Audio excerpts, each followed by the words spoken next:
and welcome to our show, Radhika Talks. Today, we chat to a very dynamic and inspirational woman, Patricia Agnes Dove. She's a sister, she's a daughter, and she's a mother. But more importantly, she's an awesome community leader. Patricia, welcome to our show, Radhika Talks. Thank you very much for having me. Thank you for this opportunity to be here with you today. Patricia, the reason I wanted you to come on our show today, because I've observed you over the years, and you are such a selfless human being. You've given back so much to the community of Wentworth, and I really want to salute you today. So let's talk about some of the things that you do for your community. Jessica, the programs and the projects that that I run, I'm the director of the Family Resource Center. It was funded by the Japanese Embassy. One of the projects we have is a cooperative that I've set up. It's a bakery to empower women. When women come to us, they've been abused, they've come from domestic backgrounds. The idea for me is that the women must be empowered. So if they feel that they are financially burdened, by them being in the cooperative, they can better their lives and better themselves. So the bakery is one of my pet projects. Wow, that's an amazing initiative. Now, Patricia, you also share the same passion that I do for the empowerment and upliftment of women. And you've been very instrumental in putting together the Wentworth Organization of Women. Tell us a little bit more about that organization. Jessica, I am one of 12 children. I'm the sixth in the 12. I come from a very poor background. I could identify with children and women who come from poor backgrounds, and I just felt that I had to do something. I have two sisters who are social workers, and going out with them into the field, I learned a lot. And I just decided that I want to do something. And I remember starting the Wentworth Organization of Women under a tree. I started a play group, and one day the university students were driving past and they asked me what was I doing, and I told them, and they got me started. They helped me start get the committee going. They taught me so much. So I actually started this organization under a tree. And that is how I started. That's really a great story. Who would have thought? The way Newton had a light bulb moment under a tree, and so did you. Yes. Well, today, Jessica, we have this a building. It's a kindergarten, and it's an administration block. In the administration block, we counsel the families. Women come in, they do arts and craft. There's just so much that we do in the administration block. And then in the kindergarten, we've got 75 children that attend the nursery school. The nursery school was for underprivileged women who can't afford, who need to go out and work, who can't afford to pay nursery school fees.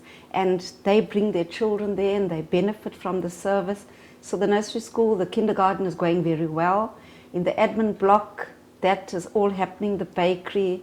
Women come there, sometimes they just want to talk and they feel comfortable, and they come and they volunteer their services. And they walk, I see that when they walk away, they feel so good about themselves. So from that tree to this building that we have, the municipality gave us this piece of land, and we now successfully do all our projects and all our work. I am so touched by what you have accomplished. I feel you're such an underrated, inspirational woman. You deserve more accolades than you've got already, because not many people would take it upon themselves to sacrifice their time, energy, and resources to help empower the less fortunate.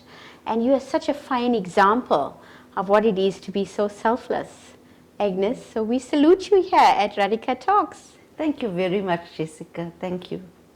Now, Patricia, I'm sure serving your community so selflessly over the years meant that you would have, had to face many challenges along the way.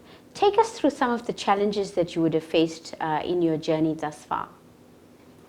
Oh, firstly, it's funding for the success of all the projects that we run. We don't get funding from government.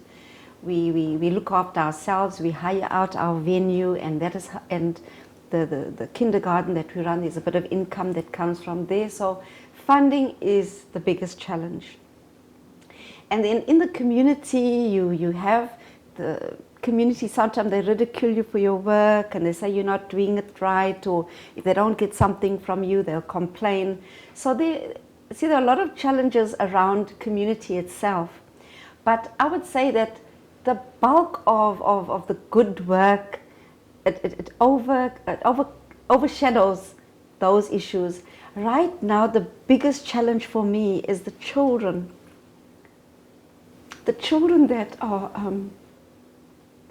are living by drive-by shootings, and the resources when it comes to child welfare and social development, the resources are so limited that we want to do more as women at WOW. And you know, when the children tell you their stories of how a person lays dead and a silver bag is covering them, and the children they're so small and they have to go through those experiences. And at the moment, it's like on a daily basis that they hear the guns go off. That when they do their artwork, they always draw pictures of people being shot, and they always want to talk about the challenges at home. So I'm sorry that I'm being emotional. No. But that's the biggest challenge for us as the women in the community, because even when the women come and talk and they say, you know, sometimes they're sitting down and having lunch and the guns go off and children have to run, and a young boy just hung himself the other day with his school tie, and he had taken an overdose of ecstasy tablets. So these are the biggest challenges that we are experiencing right now. You know, Patricia, I can tell you're such a kind, soft-hearted human being. And it's obviously a subject that's so close to your heart, and you feel so affected by all of this. But you know, you must be, I'm sure, such a beacon of hope to all of these little children and all of these women, that they really count on you, on your loving service to your community. So in as much as you might not get big awards like some undeserving people, but you care for so many people, and that really matters in God's eyes. Wouldn't you agree? No, I do. When the children do come to the center, I see the smiles on their faces, because at the center there's, you know, we talk to them about spirituality. We have different people that come and talk to them. So there's that big difference where they'll have a meal, they talk to us, we will counsel them, they play with other children, and they leave there happy, even though they go back to that environment. But the center makes a big difference in their lives. And I see it in some of the older ones where they've completed matric and they go into their workplace. This young girl is working in the bank now, and I keep telling them that don't worry about what's happening out there. Think about yourself, believe in yourself. And I see it does make a difference in their lives. So you would then say that the center provides some much needed relief for those that are in distress. So when they leave home, they know they're coming to a place of comfort and warmth and safety. So that time spent there makes all the difference to them. Definitely, Jessica. I see it. I see the difference. I mentioned earlier that the children's artwork will be about guns, about somebody laying there bleeding, but over the months you'll see their artwork improves. You know, it shows that coming there and feeling the warmth and being with others, it does make a difference. You see the artwork changes, their colors, they're drawing flowers, it does make a big difference in their lives, yeah. And Patricia, have you found that women and children that have been through the center and help and then have gone on to, make strides in their careers and that sort of thing, have they come back to give some sort of support to you in the center? Oh yes, they do. Let me first tell you, one day I walked into the Standard Bank and the young girl said to me, "Oh, can you all please excuse Mrs. Dove here?" And she served me first.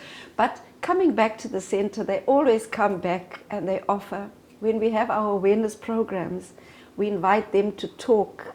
I ask some of them to come with me to schools, and we go and we talk to young people in schools, that no matter where you live, no matter what your situation is, you can make a difference, you can improve your life, and you can, travel the world and open horizons for yourself, no matter where you come from. So that's how they come back, and they're always willing to come and talk at schools. We've got a young boy who's a pilot now, and he'll go with me to schools and he'll talk and he'll encourage other young people. So they do come back and give back to the community. Oh wow, that's very happy to know. Yeah. But Patricia, you're so blessed, to be surrounded by people who really look up to you. And like I said, you just provide such a ray of light in an otherwise dull and dreary childhood for most people. Patricia, you've walked such a challenging road. What advice would you give for all the people facing some distress in their lives at present? Just this morning before coming to the studio, I had a young man that came to do correctional service. NICRO sends the young people to the center to do community service. And I told him, I said, "You are such a young, beautiful, handsome boy." I said, "You don't need to turn to drugs," because he was arrested for drugs. And that's how he came to do correctional services. And I told him, I said, "You're such a beautiful young boy. You don't need to use that to pep you up." And he thanked me. He says, "Auntie Patricia, these 50 hours that I spent here, I watched poor people go into SASSA to apply for their grant. I saw people coming for food because we've got a soup kitchen as well." He says, I realized that I've got such a good life." And he came one day with his son. I said to him, "What about your son that's so beautiful?" I said, "Look at him every day and tell yourself you're going to be that dad, and you're going to, So I always tell people that I come from a very, very poor background, and my mom was my role model, and we just, 12 of us, we just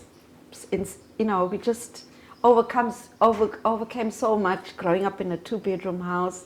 I always tell people this, that my mother used to make putu and mas, and she used to put the dish on the floor, and we used to sit around the dish, and we used to each have a teaspoon, and we used to eat, and we used to fight for the dish afterwards.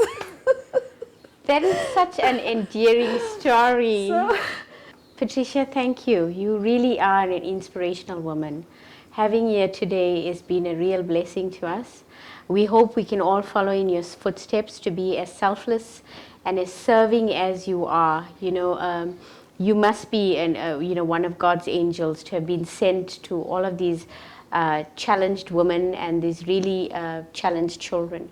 So from the team at Radhika Talks, we want to extend our heartfelt appreciation to you, and we wish you all the best in your future endeavors, and hope that every initiative that you've started that will bear so many of God's good fruit.